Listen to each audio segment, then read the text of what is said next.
Hey, it's Bill, and you're tuned in to Three Questions and a Song, the podcast where the title says it all, except for it doesn't, because I can never keep it to three questions. This is let me try that again, episode number 74.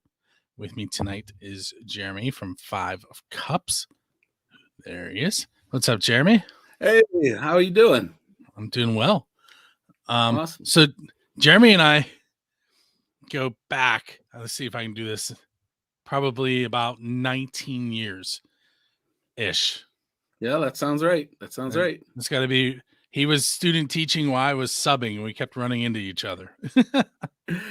Yep, back in the day. You also, well, we won't get into that, but I'm pretty sure you taught at a school that I was subbing at for a few years in fourth grade. Yeah. Yeah. We won't mention. Right. Anyway, so Jeremy, I'm going to start off with that cliche question and ask you where Five of Cups came from. Because as a project? Well, the name itself. How did you? The name. All right. So it's and I'm not like an occulty person or any kind of thing like that, but it's a tarot card that I always thought the concept of it was kind of interesting because it usually represents things like depression and anxiety and loss and regret. And it's an image of a person standing kind of on the edge of the river, heads hung low, and they've got five goblets around them. Three of them are knocked over and they're spilled, and they're looking down at the three that are spilled and regretting what they've lost to the point where they're not noticing the two that are still standing up behind them, the two full cups still behind them. And that little bit of imagery was always what kind of caught my attention. It's like, I like to focus in on those two that are still standing and kind of think of that side of things. So I picked it up from there. Very cool.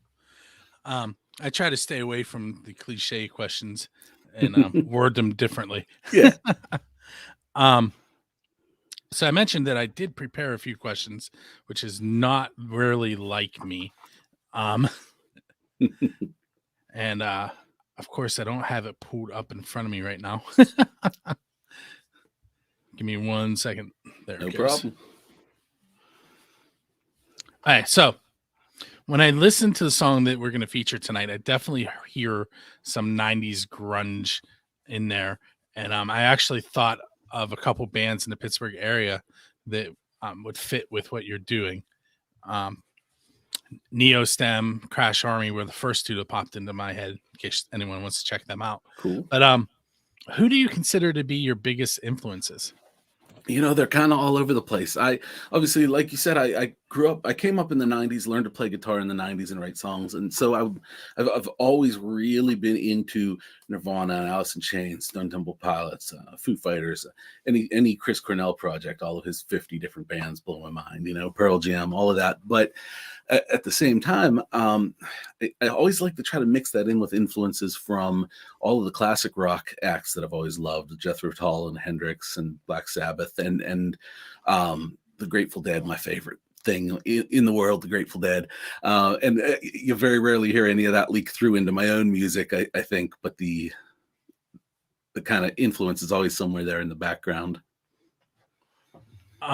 Since you mentioned a whole lot of Seattle bands, we're going to skip ahead a little bit. I'm going to ask you the official build a scene question. Oh boy. So the quick story for anyone who's listening that hasn't listened to any of my shows in the past. This question is, who is your Dave Grohl? And it came about because all the time when I go to YouTube, no matter what I search on YouTube, Dave Grohl or the Foo Fighters end up in the right-hand side and in that auto playlist. Like I could search how to fix my dishwasher and Dave Grohl was going to be looking at me. So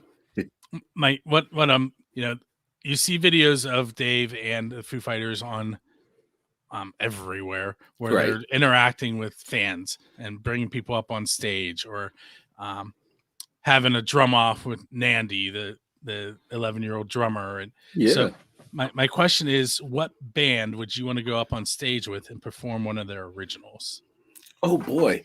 I think if I had the chance to do something like that, I might steer out of my my own kind of sound a little bit and look at some of the storytellers, like Hank Williams Jr., Willie Nelson, Dylan, Johnny Cash, um, Tom Petty. That's one. Tom Petty. I got the chance to see him live several times. Wonderful performer, and I love the sensibility that he had to be able to take a very, very simple structure and just write really great, simple, catchy rock and roll tunes. Yeah, I'd love to get on stage and jam with Tom Petty. So I'm laughing, not at your answer, but like the bands you're mentioning and the musicians you're mentioning are, they're who I listen to and who I grew up listening to, and very similar, except you're performing music and I'm talking to musicians. Well, it comes out differently for everybody, but it all comes from the same place. So if I'm already going off my script. If you were standing at the crossroads waiting for the devil or the demon, depending on which version of the story you hear, right, and you are going to sell your soul for something musically, what are you going to sell your soul for? Oh boy. I'm gonna pick one thing. I would. This is gonna sound silly, but I'd stick another octave on the top of my voice. I would give myself because there are a lot of things that I would like to do that I'm just not able to get to, and it comes up a lot. It's a sticking point for me. I don't mind my range. I'm happy with it where it is. I'm happy with the size of it and everything, but I would love to be able to go higher. If you could play a venue that isn't normally considered a venue, an example I use all the time is Kiss played in the ocean, the Sharks, and Metallica played in Antarctica. What is a place that wouldn't normally be considered a venue that you would like to play?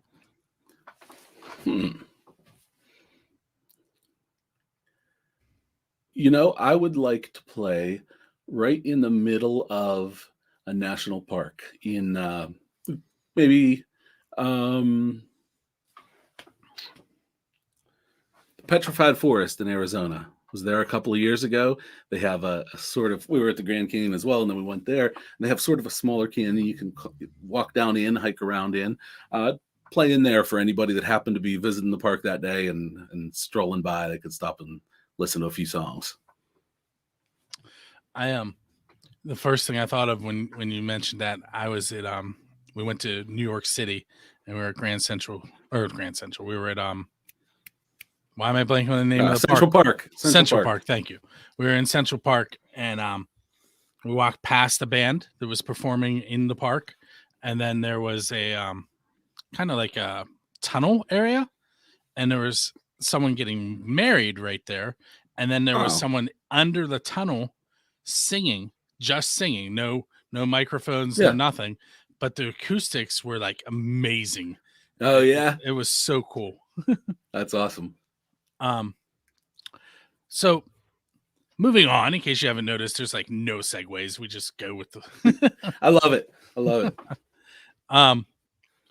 What would you say got you started as a musician?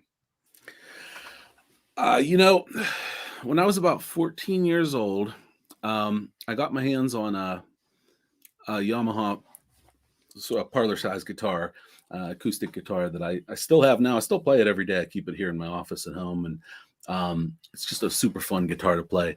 And I didn't do much with it. It was sort of just around, and then I heard Nirvana for the first time on MTV, and me and my friends started listening and realizing, this is something I want to try. This is something I think I could do, and learning, taping the songs off the radios and playing along to them and trying to learn them by ear on this old guitar, and just trading licks back and forth and trading ideas back and forth with them.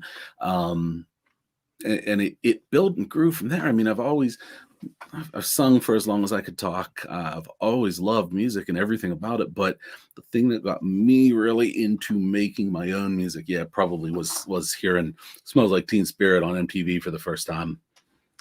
I remember the first time I heard that album. It was a cassette for those of you that aren't of that age. My next door neighbor's grandson, who's like a year and a half younger than me, came over. They used to come over and play all the time. And he came over. He's like, "You have to listen to this." And we were sitting on my parents' front porch listening to Nirvana. I don't know how old we would have been then. But yeah, that was definitely, we were sitting on my parents' front porch listening to Nirvana. It was something, it was something new out of the blue. Like I know that in the music world, there were things leading up to that, and there were a million influences that went into it. But from the outside, from the consumer living in the pop culture world side of things, it came out of nowhere, completely out of left field. You went out and you bought a Skid Row CD or a Skid Row cassette and an MC Hammer cassette, and then 3 months later, all of a sudden there's Nirvana happening. And that's the next thing you're buying, and it changed everything for you. If you could sit down with your musical idol and ask them one question, who would you sit with, and what would be the one question that you were going to ask them? I would have to talk to Jerry Cantrell, my favorite guitarist, definitely my guitar idol, Jerry Cantrell from Alice in Chains. And I would have to get him to show me how the hell he gets his wah pedal to sound the way that it does, because I try, and I can do cool things with it, but I can't do what he can do with it. Nobody can. And I would love to see it in action and see where that feel comes from. Do you know who Dave Hillis is? I don't think I do. So I'm going to introduce you to him off the air a little bit. Okay. But he is a engineer, producer, and musician, and some of his early work can be found with those Seattle bands that you were mentioning earlier. Very cool. And he's working out of a recording studio in Pittsburgh now. Oh, very cool. The Vault Recording Studio. Yeah. I actually have an episode. I think it's the Pennsylvania Rock Show that he was on, and I'll send that to you, and I'll link it for anyone who's listening in the show notes, so you can check it out. Yeah, please do. I'd love to give it a listen. It may, you know what? I think it is actually a 3 questions in a song episode, the more I think about it. But I'll link it, and it'll have his name there, and you'll be able to find it easily. Cool. Let's take a moment, and you're going to be not this. The way I phrase this doesn't always hit, because I'm talking to some younger people than us sometimes. All right. So this is your MTV moment. Yeah. Do a little storytellers thing and tell us about the song "Simple Machines." All right. So Simple Machines, as I wrote the songs for Human by Design, this second Five of Cups album, I tried to expand things a little bit. I went further with the vocal harmonies. I tried to write more melodic guitar lines, do a lot of experimentation and with song structure and with dynamics and things. But there were still a couple of songs that came through the way I've always come through, and that went with, just like I was talking about with Tom Petty, that simple, catchy rock song dynamic that I love so much. And Simple Machines is that. It's a simple, catchy rock song. I think it's not a cliche. It's not like, it's not always what you expect. It's not cliche after cliche. It's not a throwaway song or anything. It's a creative, original song, but it's kind of comfortable at the same time. It doesn't push you to want to enjoy. You don't have to struggle to try to enjoy it. It's handed to you. Here's something fun for you to listen to, and it's a song about,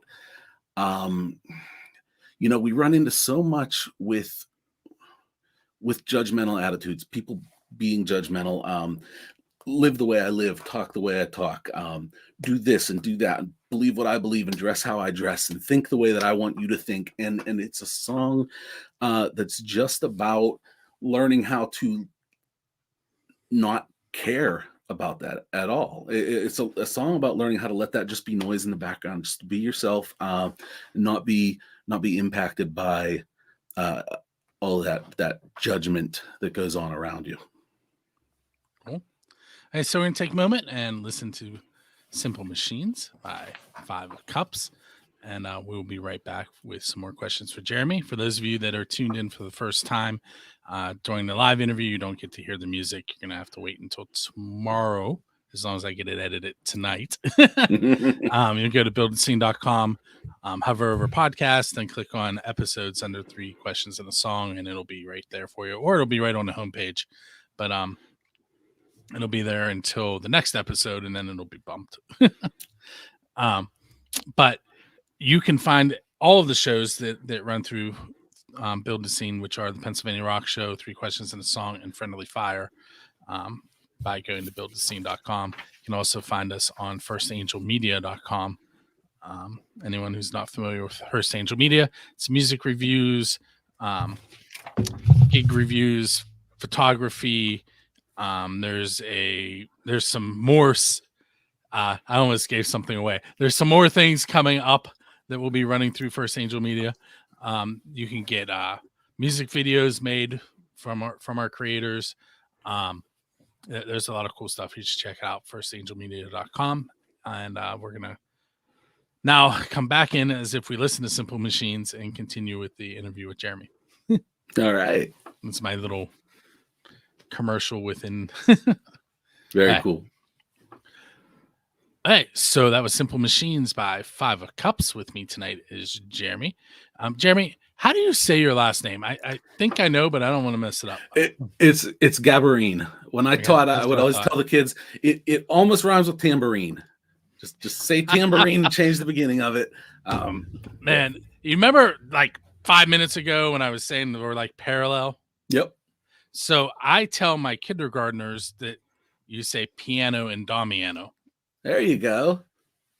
Yep. So see, we've got musical instruments built into our names. Yeah, it's just in the blood, man. Anyway, so if you know what, tell me, man, I'm just gonna edit that. All right, here we go. So there's an apocalyptic event that happens. All right. And it wipes out almost all the people on the face of the earth. There's a handful of people left. And it also took out all but one song from every musician in the world. Okay, I like this. Which one of your songs will survive and help repopulate the earth?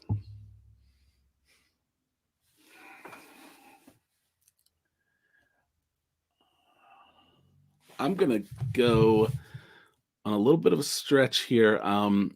One of the last songs on my first album called In 3D.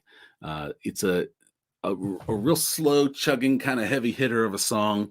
It goes in a lot of different directions and does some interesting things. Lyrically, it takes you to some kind of dark places and stuff. But I think after making it through the apocalypse,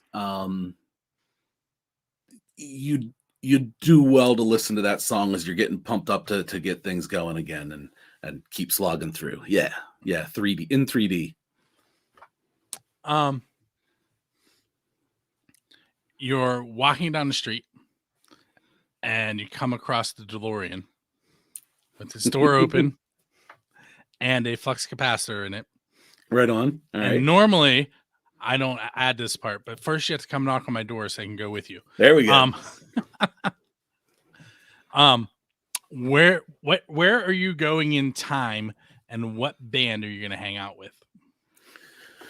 All right, for that one, I'm going to pick you up, and we are going to head back to about 1991. I heard a story recently, a producer being interviewed, and he talked about what it was like when he happened to be in a sort of small nondescript club in Seattle, and be there to catch the first real time that, and since it's come up so many times already today, first real time that Smells Like Teen Spirit was played live by Nirvana, and what that experience was like for him and the other people that were there, at that sort of unveiling of what would be such a big thing.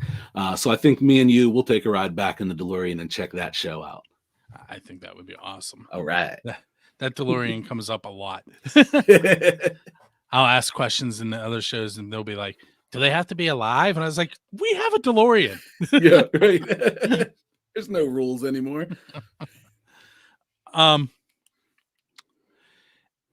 If you what's a song that you did not write that you wish you would have written? That's a good question. All right. A song that I did not write that I wish I would have written. There was a song on what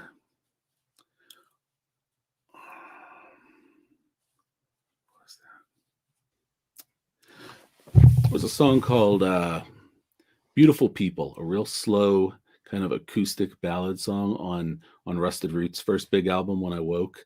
So I was thinking Marilyn Manson when you said that. Oh, no. The other, although they're both badass songs, love them both. But no, I want to go. I wish I had written the Rusted Root Beautiful People. I wish I'd written either one of them. They're both great. I'll take either one. That's just where I went. You said Beautiful People. I can hear the drum and the Yep. All right. Let's do 2 more questions if you're okay with that. Yeah, absolutely. Okay. So, what is your biggest hope for your music? I'm not chasing anything. I left that behind a long time ago, and went the normal kind of family life route instead. And now that my kids are a little bit older and don't kind of need a lot of attention every day, and I have time to put back into this, it's given me a chance to go back and revisit it, and see what I could do. Really, my biggest hope is just that the people who do happen to hear it enjoy some of it. Find a song they really like. I would love to have some people find a song they really like and have it be a song that I wrote. I think that is just awesome. Right now, between those 2 albums, about 40,000 times someone has streamed one of my songs online, and that blows my mind. 4 times would blow my mind. It's just wild. But 40,000 times somebody's sat down and listened to a Five of Cups song, and I just love that. There's one cat up in a place called Wichenden Springs, Massachusetts. I can see them on the Pandora dashboard, and they listen. I have no idea who it is, and I will never know, but there's this one person in this little town in Massachusetts that loves Five of Cups and listens all the time, and that is so cool to me. So that's what I want. That's what I'm going for. Well, here I'm going to throw some more numbers out at you real fast. So buildascene.com gets about 37,000 unique visitors a month. Woo! For about 250,000 hits each month. So with that in mind, tell the listeners where they can find your music. All right. You can get me at Linktree. I have a Linktree set up. So that's linktr.ee/FOC Human by Design. Somebody already had just Human by Design, and somebody's got 5ofcups.com right now, and I'm waiting for it to expire because they're not using it. So the link there on the screen, Linktree/FOC Human by Design. You're going to find links to all the streaming platforms on Apple Music, on Pandora, on Spotify, on Bandcamp, wherever you want to go. Find me on the social media. Hit me up there. We'll talk. Go and share some music back and forth. I love to hear what other people are doing and support other independent artists, and always looking for more. Very cool. I want to thank you for hanging out with me this evening. Thank you for having me. That was wonderful. And for those of you that are listening, thanks for hanging out with us. Don't forget, when you're listening to the show on the streaming radio stations, don't go anywhere. Hang out. There's more independent and unsigned music coming your way. And if you're checking us out through the website or one of the many streaming podcast providers that are available, if I find it, I submit it. Awesome.